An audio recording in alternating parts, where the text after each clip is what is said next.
Selamat hari Minggu, umat yang terkasih. Pada hari ini kita akan kembali beribadah di rumah masing-masing. Pada hari ini firman Tuhan akan disampaikan oleh TPG Christian Adi Pamungkas dengan tema Hidup yang dibarui oleh Sang Firman. Mari kita siapkan hati kita dengan bersaat teduh.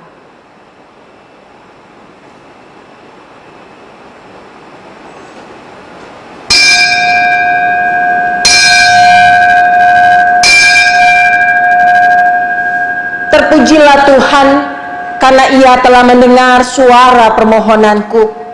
Tuhan adalah kekuatanku dan perisaiku, kepadanya hatiku percaya.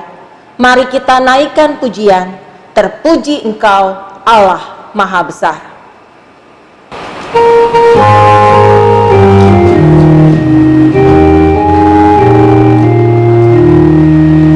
Terpuji Engkau Allah Maha Besar, karena Yesus telah bangkitkan hidup kekal. Haleluya, puji Tuhan, haleluya, amin. Jiwa kami Kau jadikan sekar abadi.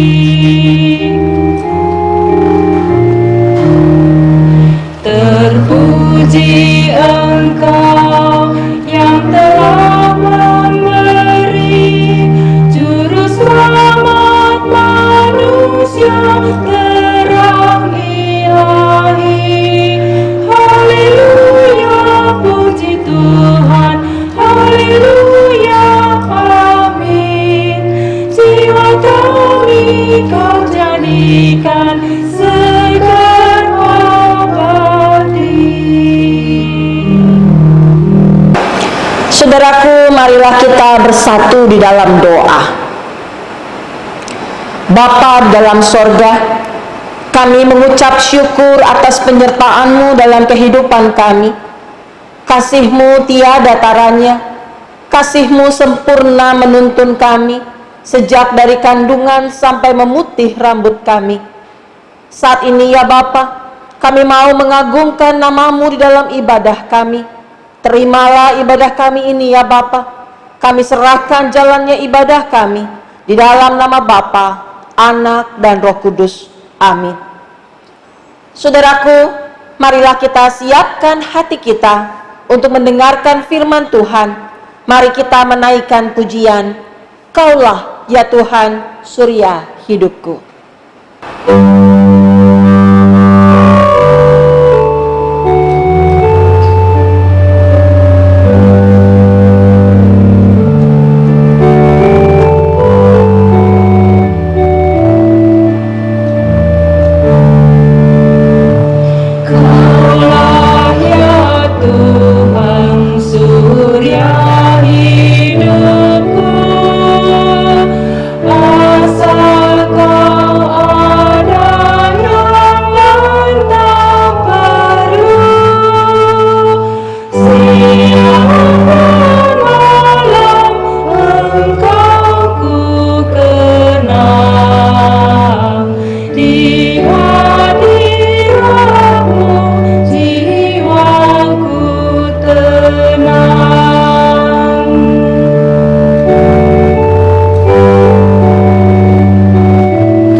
Saudara terkasih dalam Tuhan, sebelum kita mendengarkan firman Tuhan, mari kita satu di dalam doa, kita berdoa. Bapa di dalam surga yang kami kenal di dalam nama Tuhan Yesus Kristus, saat ini kami hendak menyembengkan telinga kami untuk mendengarkan firman-Mu. Kiranya Roh Kudus-Mu berkuasa atas kami, baik kepada hamba-Mu yang akan menyampaikan firman-Mu, maupun kepada umat-Mu yang akan mendengarkan firman-Mu. Berkata-katalah kepada kami ya Tuhan, karena kami siap untuk mendengarkannya. Di dalam nama Tuhan Yesus Kristus kami memohon. Amin. Ibu bapak saudara yang terkasih dalam Tuhan Yesus Kristus, mari kita membuka Injil Tuhan kita Yesus Kristus menurut Lukas 24 ayat 13 sampai 35. Lukas 24 ayat 13 sampai 35. Lembaga Alkitab Indonesia memberikan judul perikop ini, Yesus menampakkan diri di jalan ke Emmaus. Pada hari itu juga, dua orang dari murid-murid Yesus pergi ke sebuah kampung bernama Emmaus, yang terletak kira-kira 7 mil jauhnya dari Yerusalem. Dan mereka bercakap-cakap tentang segala sesuatu yang telah terjadi. Ketika mereka sedang bercakap-cakap dan bertukar pikiran, datanglah Yesus sendiri mendekati mereka, lalu berjalan bersama-sama dengan mereka. Tetapi ada sesuatu yang menghalangi mata mereka sehingga mereka tidak dapat mengenal Dia. Yesus berkata kepada mereka, "Apakah yang kamu percakapkan sementara kamu berjalan?" Maka berhentilah mereka dengan muka muram. Seorang dari mereka, namanya Kleopas, menjawabnya, "Adakah engkau satu-satunya orang asing di Yerusalem yang tidak tahu apa yang terjadi di situ pada hari-hari belakangan ini?" Katanya kepada mereka, "Apakah itu?" Jawab mereka, "Apa yang terjadi dengan Yesus orang Nazaret? Dia adalah seorang nabi yang berkuasa dalam pekerjaan dan perkataan di hadapan Allah dan di depan seluruh bangsa kami. Tetapi imam-imam kepala dan pemimpin-pemimpin kami telah menyerahkan Dia untuk dihukum mati dan mereka telah menyalibkannya. Padahal kami dahulu mengharapkan bahwa Dialah yang datang untuk membebaskan bangsa Israel. Tetapi sementara itu telah lewat 3 hari sejak semuanya itu terjadi. Tetapi beberapa perempuan dari kalangan kami telah mengejutkan kami. Pagi-pagi buta mereka telah pergi ke kubur dan tidak menemukan mayatnya. Lalu mereka datang dengan berita bahwa telah kelihatan kepada mereka malaikat-malaikat yang mengatakan bahwa Ia hidup. Dan beberapa teman kami telah pergi ke kubur itu dan mendapati bahwa memang benar yang dikatakan perempuan-perempuan itu, tetapi Dia tidak mereka lihat." Lalu Ia berkata kepada mereka, "Hai kamu orang bodoh, betapa lambannya hatimu sehingga kamu tidak percaya segala sesuatu yang telah dikatakan para nabi. Bukankah Mesias harus menderita semuanya itu untuk masuk ke dalam kemuliaannya?" Lalu Ia menjelaskan kepada mereka apa yang tertulis tentang Dia dalam seluruh kitab suci, mulai dari kitab-kitab Musa dan segala kitab nabi-nabi. Mereka mendekati kampung yang mereka tuju, lalu Ia berbuat seolah-olah hendak meneruskan perjalanannya. Tetapi mereka sangat mendesaknya, katanya, "Tinggallah bersama-sama dengan kami, sebab hari telah menjelang malam, dan matahari hampir terbenam." Lalu masuklah Ia untuk tinggal bersama-sama dengan mereka. Waktu Ia duduk makan dengan mereka, Ia mengambil roti, mengucap berkat, lalu memecah-mecahkannya dan memberikannya kepada mereka. Ketika itu terbukalah mata mereka dan mereka pun mengenal Dia, tetapi Ia lenyap dari tengah-tengah mereka. Kata mereka seorang kepada yang lain, "Bukankah hati kita berkobar-kobar ketika Ia berbicara dengan kita di tengah jalan dan ketika Ia menerangkan kitab suci kepada kita?" Lalu bangunlah mereka dan terus kembali ke Yerusalem. Di situ mereka mendapati ke-11 murid itu. Mereka sedang berkumpul bersama-sama dengan teman-teman mereka. Kata mereka itu, sesungguhnya Tuhan telah bangkit dan telah menampakkan diri kepada Simon. Lalu kedua orang itu pun menceritakan apa yang terjadi di tengah jalan dan bagaimana mereka mengenal dia pada waktu ia memecah-mecahkan roti. Demikianlah Injil Tuhan Yesus Kristus. Bapak Ibu Saudara, berbahagialah setiap kita yang mendengarkan firman Allah dan yang memeliharanya. Haleluya.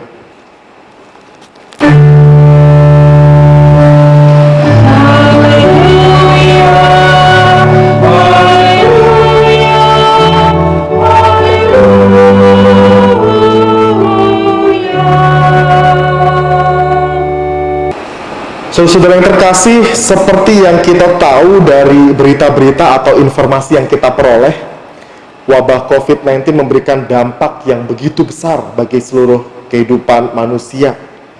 Baik itu dampak kesehatan, ekonomi, dampak sosial, maupun juga memberikan pengaruh kepada pariwisata di Indonesia. Dan masih banyak lagi dampak yang diakibatkan oleh wabah COVID-19. Dan Bapak Ibu Saudara yang terkasih dalam Tuhan, salah satu dampak yang paling signifikan juga adalah psikologis. Kalau kita perhatikan Bapak Ibu, berapa banyak di antara kita, mungkin ada di antara Bapak Ibu yang ada di rumah saat ini yang sudah mulai merasa jenuh atau bosan melakukan rutinitas yang itu-itu saja. Atau mungkin bahkan kita nggak tahu mau ngapain lagi. Atau beberapa di antara kita juga mungkin timbul rasa rindu dengan teman-teman atau kerabat di tempat pekerjaan, dengan teman-teman di gereja, melayani bersama. Dan bahkan beberapa waktu belakangan ini saya melihat unggahan di Facebook Bapak Ibu Saudara, ada salah satu anggota jemaat kita yang mengupload foto saat melayani di gereja. Biasanya kalau udah nyanyi paduan suara atau ngisi pujian di akhir kebaktian kan biasanya suka foto-foto, kemudian diupload di Facebook, kemudian dikasih keterangan rindu pelayanan di gereja.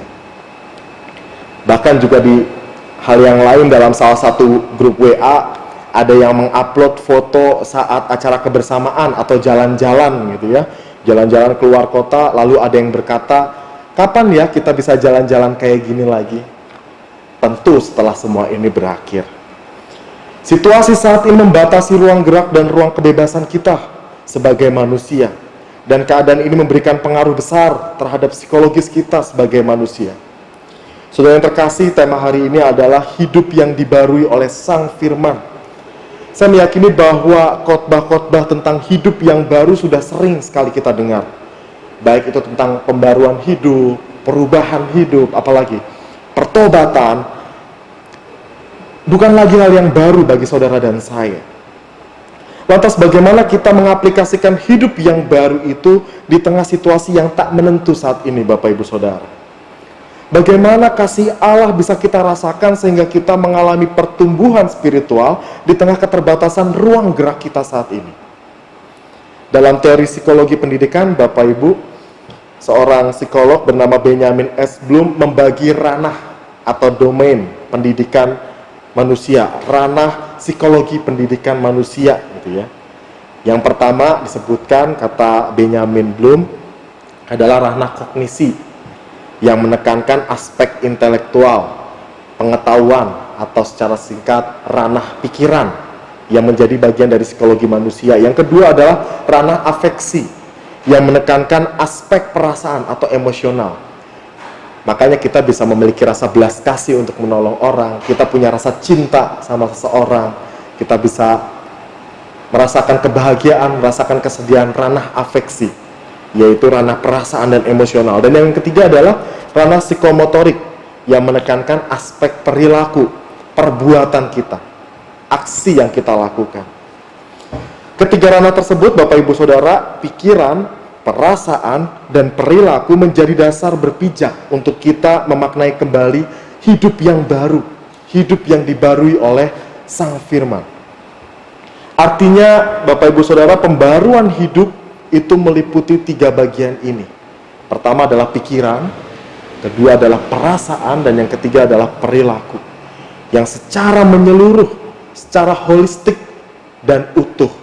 Tidak bisa hanya satu bagian saja. Bapak Ibu Saudara yang terkasih dalam Tuhan, seseorang mungkin bisa pandai dalam pengetahuan Alkitab, tetapi tanpa mengolah batin dan perilaku, maka pertumbuhan orang tersebut hanya berhenti pada pemahaman semata. Belajar tentang firman Tuhan perlu keseimbangan ketiganya: pikiran, perasaan, dan perilaku kita. Dan saudara yang terkasih dalam Tuhan, dalam teks Injil Lukas yang kita baca tadi, dikisahkan pengalaman perjumpaan Yesus dengan dua muridnya yang membawa pembaruan hidup bagi mereka. Dijelaskan di dalam Lukas 24 ayat 13-35. Ketika itu ada dua murid Yesus, disebutkan namanya adalah Kleopas, dan satu lagi tidak disebutkan namanya, berjalan dari Yerusalem menuju ke Emmaus yang jaraknya 7 mil atau kurang lebih sekitar 11-12 km. Mereka bercakap-cakap tentang berita bahwa Yesus yang mati sudah bangkit. Tetapi ketika itu mereka belum percaya seutuhnya, Bapak Ibu Saudara. Mengapa? Yang pertama, karena berita yang mereka dengar ini adalah berita dari seorang murid perempuan. Dalam hukum patriarkal orang Yahudi, perempuan menjadi warga kelas 2 yang kesaksiannya tidak berharga, tidak bisa diperhitungkan. Dan alasan yang kedua mengapa mereka belum percaya seutuhnya adalah mereka, dua murid ini, juga belum memahami atau mengalami pembelajaran firman Tuhan secara holistik, secara utuh. Artinya kedua murid ini tahu tentang firman Tuhan, tetapi mereka belum mengalami perjumpaan dan pembaruan oleh sang firman. Yesus datang dan menghampiri, berjalan bersama dengan mereka, dikatakan di ayat yang ke-15. Tetapi uniknya, Bapak Ibu Saudara, dua murid ini tidak mengenali Yesus, tidak mengenali gurunya. Mengapa? Dikatakan pada ayat yang ke-16, ada sesuatu yang menghalangi mata mereka.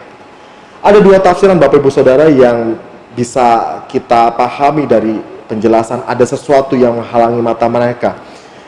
Letak Emmaus yang pertama berada di barat laut kota Yerusalem. Jadi perjalanan kedua murid ini menuju arah matahari tenggelam. Artinya bisa jadi pandangan mata mereka terganggu karena silaunya matahari dalam penglihatan mereka. Makanya mereka tidak mengenali Yesus ketika itu. Atau tafsiran yang kedua mengatakan mereka yang melihat Yesus secara kasat mata. Mereka hanya melihat Yesus secara kasat mata. Sedangkan mata iman mereka belum terbuka dan percaya. Mereka belum memahami arti kehadiran Yesus di dunia.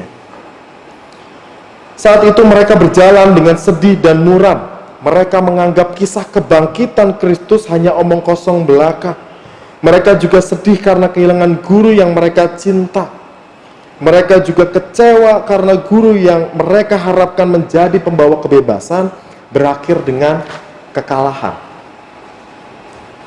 Dan dalam teks ini, Bapak Ibu Saudara, dua murid percaya bahwa Yesus adalah Nabi dan Yesus adalah Mesias. Namun kepercayaan dua murid ini bercorak Yahudi. Mesias yang mereka maksud adalah sosok yang akan membebaskan Israel dari penjajahan. Mesias bak seorang pahlawan nasional kemerdekaan politis yang merintis jalan kemenangan. Tentu ini pemahaman yang keliru tentang arti dan makna Mesias yang Yesus ajarkan. Kegagalan mereka memahami konsep tersebut, Bapak Ibu Saudara, membuat Yesus menegur mereka. Dikatakan di ayat yang ke-25, "Hai kamu orang bodoh," dikatakan.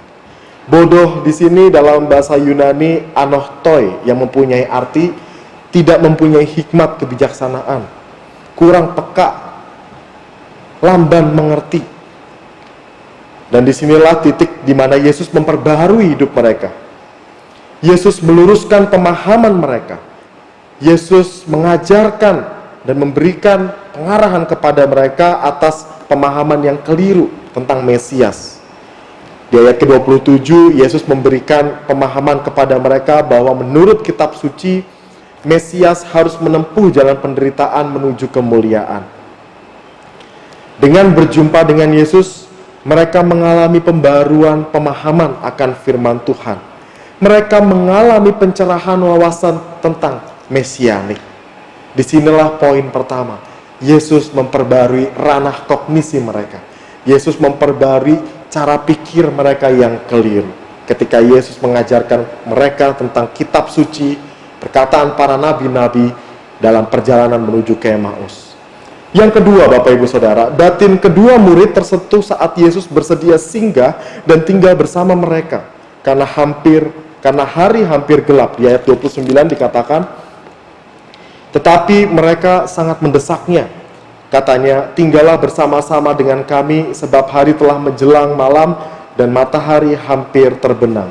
Lalu masuklah ia untuk tinggal bersama-sama dengan mereka. Artinya Yesus memberi diri, Yesus mau untuk singgah dan tinggal bersama dengan dua murid ini. Bukan hanya bersedia singgah, terlebih saat makan bersama, Yesus berkenan melayani mereka dengan memecah-mecahkan roti dan mengucap syukur kepada Allah, sama saat seperti Yesus berbelas kasih memberi makan 5.000 orang. Dan disinilah titik di mana hati mereka tersentuh. Perasaan kedua murid ini tersentuh dengan cara Yesus melayani. Dan pada saat itulah Bapak Ibu Saudara, mata iman mereka terbuka. Yang tadinya ketika di jalan tidak mengenali Yesus, di titik inilah mata iman mereka terbuka dan mereka mengenali bahwa orang asing itu adalah Yesus.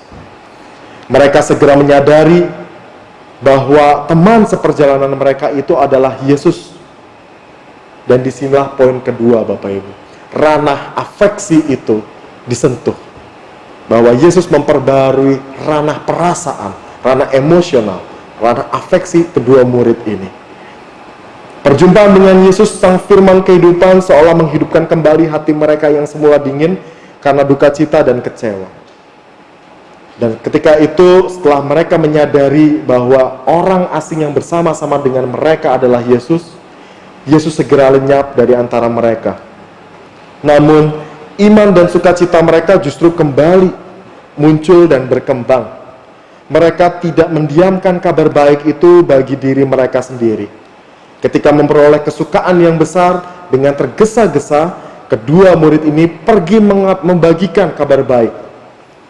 Mereka pergi membagikan kabar baik tersebut kepada orang lain. Dengan kembali ke Yerusalem yang jaraknya 7 mil tadi, Bapak Ibu Saudara. 11-12 km pada malam hari itu juga. Dan disinilah poin yang ketiga. Ranah psikomotorik atau ranah perilaku atau perbuatan dari kedua murid ini disentuh dan dibarui oleh Tuhan Yesus. Saat mereka tiba dan berjumpa dengan murid-murid yang lain, mereka menyerukan berita sukacita di ayat yang ke-34. Sesungguhnya Tuhan telah bangkit dan menampakkan diri. Perjumpaan ini tidak membuat mereka berhenti untuk tahu dan mengenali Yesus saja.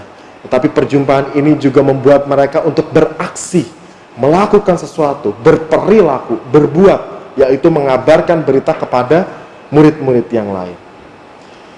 Bapak Ibu Saudara yang terkasih dalam Tuhan, kisah perjumpaan ini mengajarkan kedua murid agar tidak melihat kehadiran Tuhan hanya dengan mata jasmani saja, tetapi juga dengan mata iman. Kita pun juga diajak untuk melihat Tuhan dengan mata iman. Dua murid dalam perjalanan ke Emmaus mengalami perjumpaan holistik dengan Sang Firman yang memberi pemahaman baru, yang menyentuh hati dan menggerakkan mereka untuk bersaksi. Dan hal ini juga berlaku sama buat kita dalam keadaan saat ini. Kehadiran Tuhan, kebangkitan Kristus adalah sebuah perjumpaan kita, adalah sebuah refleksi kita bersama bahwa Tuhan memperbarui pikiran kita, perasaan kita, dan juga Tuhan menuntun setiap perbuatan langkah hidup kita. Bapak Ibu Saudara yang terkasih, sama halnya dengan kedua murid, Tuhan Yesus Kristus yang bangkit hadir dan berjalan bersama kita. Ia menolong dan meneguhkan kita di tengah situasi yang sulit seperti saat ini. Ia berkenan mencurahkan cinta yang membawa pembaruan bagi kita. Namun pertanyaannya, apakah kita juga berkenan untuk menyambut cinta Tuhan yang memperbarui hidup kita? Salah satu kunci pembaruan hidup adalah memberi ruang pikiran dan ruang hati untuk Allah tinggal di dalam diri kita. Artinya, hidup yang dibarui oleh Sang Firman kehidupan akan terjadi jika kita berkenan membuka diri. Berlaku juga sebaliknya. Hidup yang dibarui oleh Sang Firman tidak akan pernah terjadi kalau kita tidak berkenan membuka diri kita. Di tengah situasi sulit dan tak pasti sekarang ini, Bapak Ibu Saudara, janganlah kita menutup hati bagi kehadiran Allah, sebab Dia yang tinggal dalam ruang hidup kita akan berkarya dan membawa pengharapan. Saudaraku yang terkasih, kisah dua murid yang berjalan ke Emmaus ini menginspirasi seorang penyair bernama Henry Francis Lyte.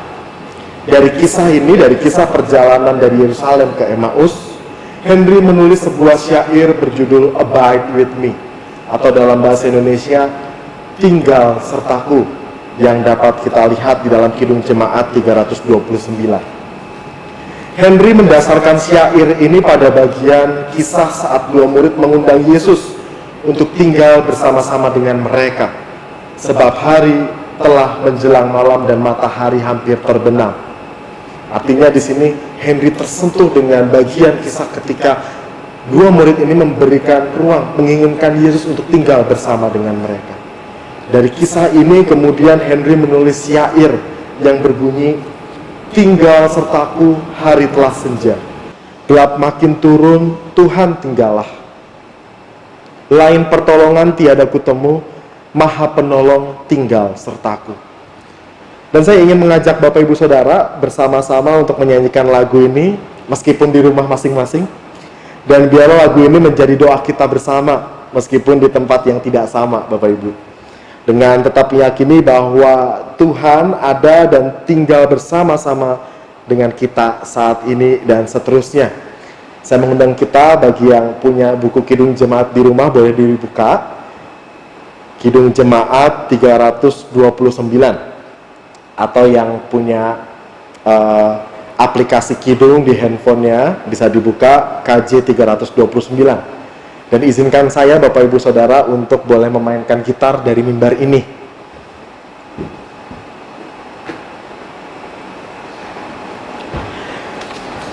Ya saudara-saudara, biarlah lagu yang akan kita nyanyikan ini menjadi doa untuk kita bersama. Doa kita bahwa kita mau membuka diri kita untuk kehadiran Tuhan. Sama seperti kedua murid yang berkata dan mendesak Yesus, tinggallah bersama kami. Dan biarlah lagu ini juga menjadi doa kita untuk meminta kepada Tuhan tinggal bersama dengan kita, di rumah kita masing-masing, dimanapun kita berada. Kita nyanyikan bait 1, 3, 4, dan 5. Tinggal sertaku.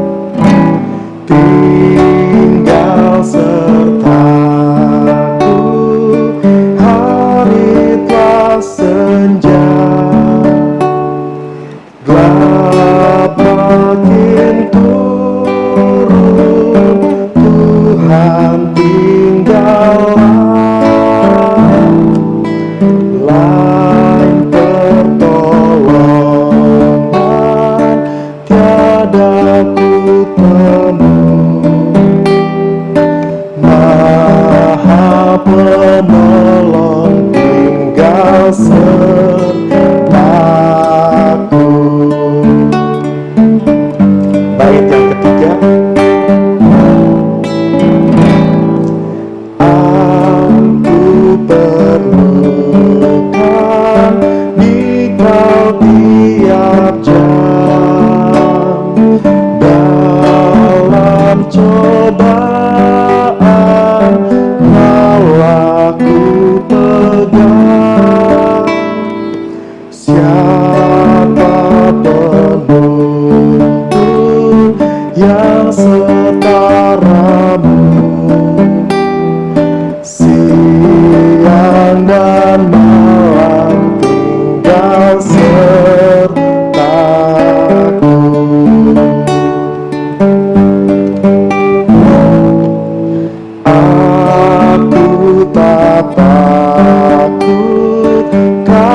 ajaib-Mu. Tuhan yang bangkit tinggal sertaku.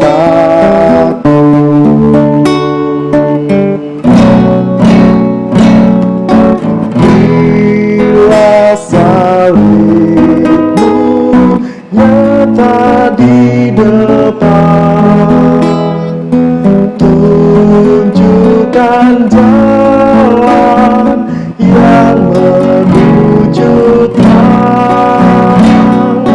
Fajar menghalau kabut dan mendung, Tuhan kekal tinggal sertaku.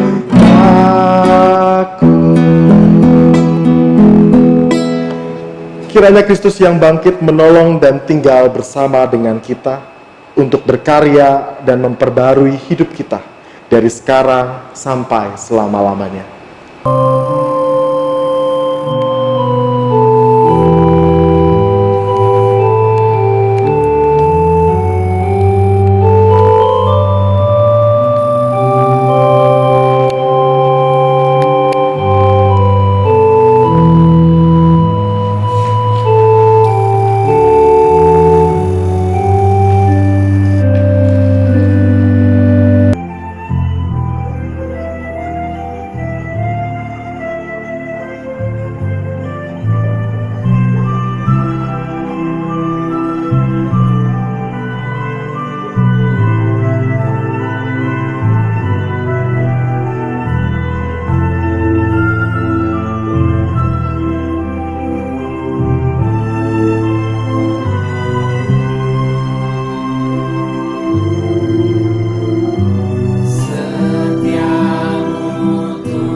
Marilah kita bersama umat Allah di masa lalu, masa kini, dan masa depan, mengingat janji baptis kita dengan mengikrarkan pengakuan iman rasuli.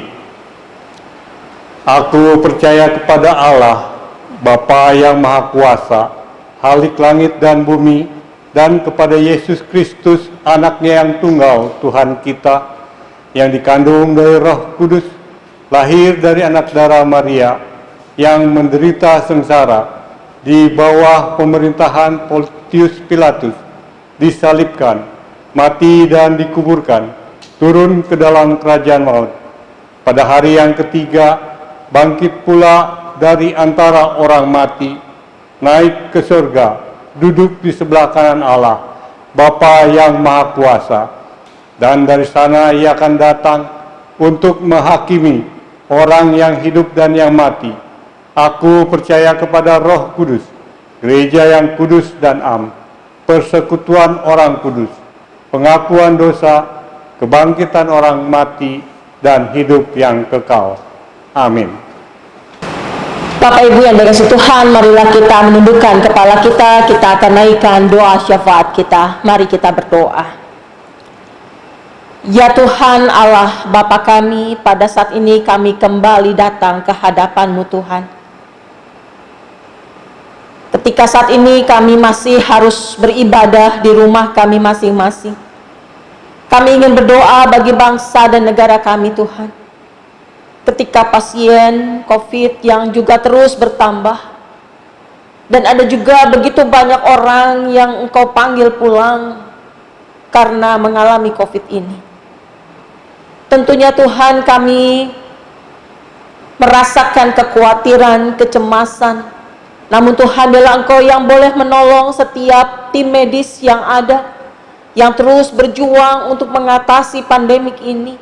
Biarlah Engkau yang boleh terus memberikan kekuatan, memberikan kesehatan kepada setiap tim medis dan staf yang ada, sehingga mereka boleh melakukan setiap tugas-tugasnya dengan baik. Kami berdoa juga untuk para pemimpin negara kami Tuhan, ketika mereka harus mengambil keputusan demi keputusan untuk mengatasi setiap persoalan yang datang ke negara kami, ke bangsa kami, karena pandemi COVID-19 ini. Tuhan juga yang boleh memberikan hikmat kepada para pemimpin negara kami, agar mereka boleh mengambil keputusan dengan tepat, dan biarlah apa yang dilakukan juga boleh menolong kami, bangsa ini, dalam mengatasi setiap pandemik yang ada ini. Bapa, kami ingin berdoa juga untuk gereja kami, GKI Kepaduri, ketika juga harus menyelenggarakan ibadah demi ibadah secara online. Tuhan, Kau juga yang boleh menolong sehingga majelis jemaat, baik para pendeta, pengerja, juga para penatua, aktivis, kami semuanya juga boleh bahu-membahu, juga setiap karyawan yang ada di dalam melaksanakan setiap kegiatan program kerja kami dengan baik.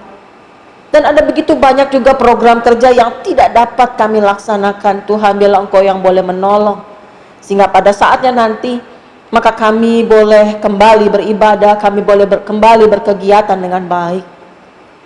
Tetapi di samping itu juga Tuhan, ada banyak juga kegiatan yang kami lakukan berkaitan dengan Kespel. Tuhan juga yang boleh menolong, sehingga keberadaan kami GKI Kepaduri, walaupun di tengah-tengah pandemik yang ada, Tuhan tetap pakai menjadi alat dalam tangan Tuhan, sehingga melalui kehadiran kami maka nama Tuhan yang boleh semakin dipermuliakan. Di tengah-tengah kondisi situasi yang tidak baik ini, Tuhan, jadikanlah kami tetap sebagai saluran berkat Tuhan. Jadikanlah kami sebagai saluran kasih Tuhan, dan biarlah setiap kegiatan gereja boleh tetap dilaksanakan dengan baik. Bapa, kami berdoa juga bagi setiap anggota jemaat, rekan-rekan kami, saudara-saudara kami yang saat ini sedang sakit. Kami teringat akan Ibu Sinta Sutardi, Ibu Mariati Chandra, Bapak Johan Hartono, Saudari Areta, Bapak Yahya Wangsa Saputra, Ibu Teli Kurniawan, Bapak Yevon Stege, Ibu Anita, Bapak Cendana Wiraya, Ibu Oni Nugraha, Oma Linda Tandayu, Bapak Heri Setiawan, Bapak Karel Katusiktimu, Ibu Isnarti Hananto, Ibu Elisia Chandra, dan juga mungkin masih ada yang lain. Tuhan, biarlah Engkau juga yang boleh menyertai mereka satu demi satu di dalam kelemahan tubuh saat ini. Biarlah mereka tetap percaya dan berpengharapan hanya kepada Tuhan. Tuhan yang boleh menolong setiap pengobatan yang dilakukan sehingga mereka boleh semakin hari semakin dikuatkan Tuhan. Bapa, kami ingin berdoa juga bagi setiap teman-teman kami, rekan-rekan kami yang berulang tahun sepanjang minggu ini. Kami mengucap syukur Tuhan bersama-sama dengan Bapak Herman Saleh, Ibu Erli Budianto, Bapak Chandra Surya Dharma, Ibu Liu Kim Yun, Ibu Tri Nurwati Borupurba, Saudara Saud Dermawan Hutapea, Ibu Celia Apriliani Siregar, Ibu Ance Tiurma Hutapea, Ibu Donda Naduta Siregar, Ibu Dewi Santi, Saudari Selin Anggraini Tahari, Ibu Dewi Damai, Ibu Ingawati Darmadi, Bapak Timotius Adijaya, Saudari Ilda Rusfiana, Bapak Haryanto, dan Bapak Eng Oisyong. Tuhan, kami bersyukur bahwa dalam kondisi yang seperti ini pun Tuhan tetap menyertai setiap kami, dan khususnya saudara-saudara kami ini sehingga bertambah usia setahun lagi. Biarlah Engkau yang terus menyertai dalam kehidupan mereka, memberikan kesehatan, memberikan penyertaan, dan Tuhan juga yang boleh menolong sehingga dengan bertambah usia, maka saudara-saudara kami dan kami semua boleh semakin bertumbuh dewasa dalam iman percaya kami kepada Tuhan. Terima kasih ya Tuhan. Kami naikkan doa kami yang jauh dari sempurna ini hanya dalam nama Tuhan kami Yesus Kristus yang sudah mengajar.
Marilah kita menyampaikan persembahan kita dengan 3 cara.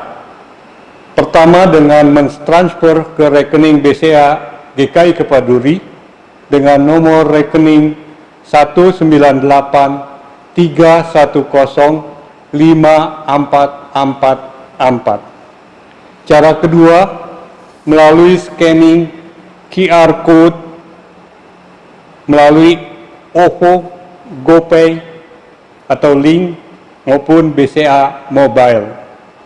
Cara ketiga, memasukkan ke dalam amplop dan menyerahkannya ketika kebaktian di gereja diadakan seperti semula. Firman Tuhan, masuklah melalui pintu gerbangnya dengan nyanyian syukur, ke dalam pelantarannya dengan puji-pujian.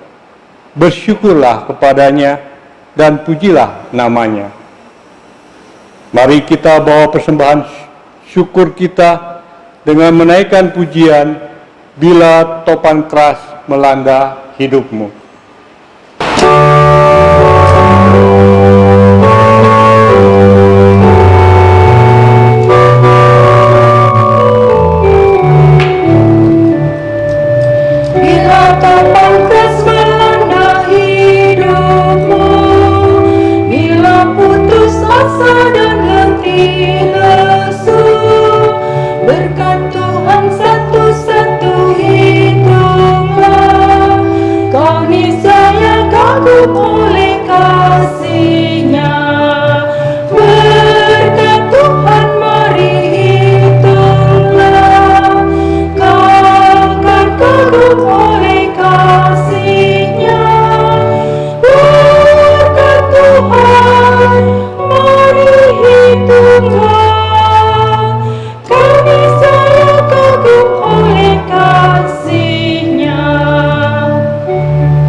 Saudaraku, mari kita membawa persembahan syukur kita kepada Tuhan.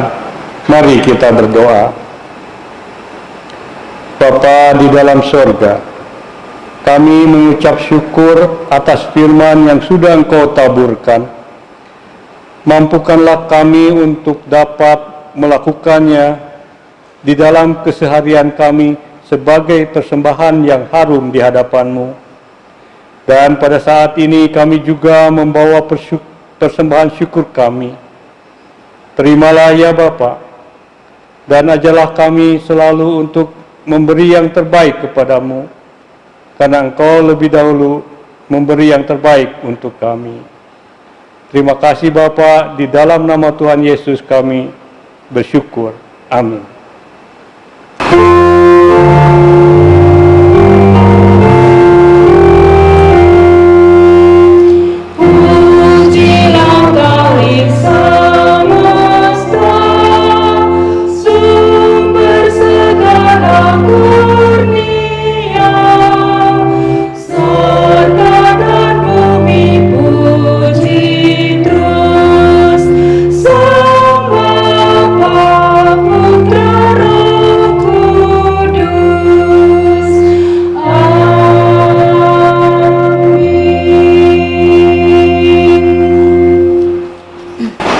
Saudaraku, berilah dirimu untuk dibarui oleh kuasa firman Allah, agar dirimu dipakai lebih lagi oleh Allah untuk menyatakan kemuliaan-Nya.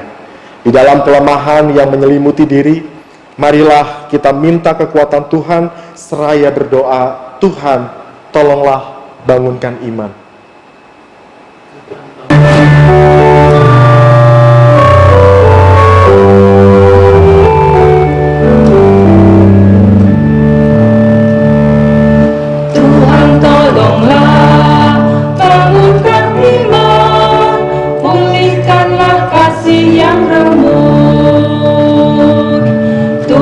Tolonglah bangunkan iman, pulihkanlah kasih yang remuk.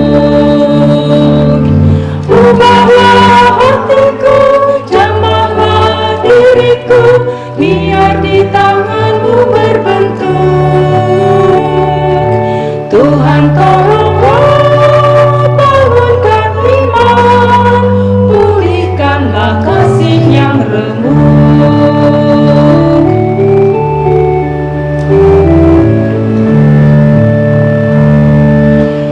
Ingin hidup, ku rindu kerja, makin giat dan makin tekun.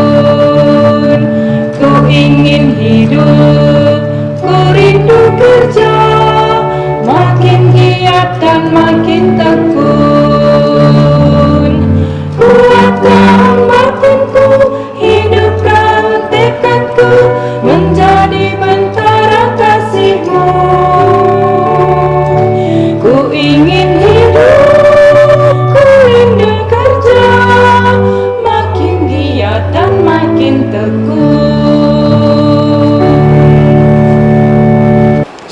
tetaplah bersandar pada firman Tuhan dan terimalah berkat-Nya. Kiranya kasih Tuhan Yesus Kristus, kasih Allah Bapa dan kuasa Roh Kudus menyertai kita dari sekarang sampai selama-lamanya.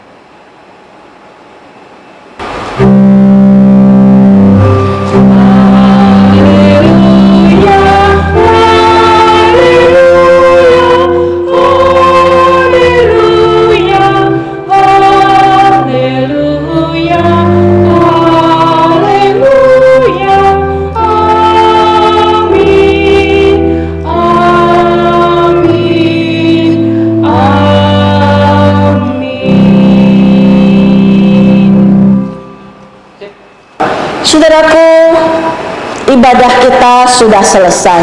Selamat beraktivitas di rumah dan tetaplah jaga kesehatan. Selamat hari Minggu, Tuhan memberkati kita semua. Amin.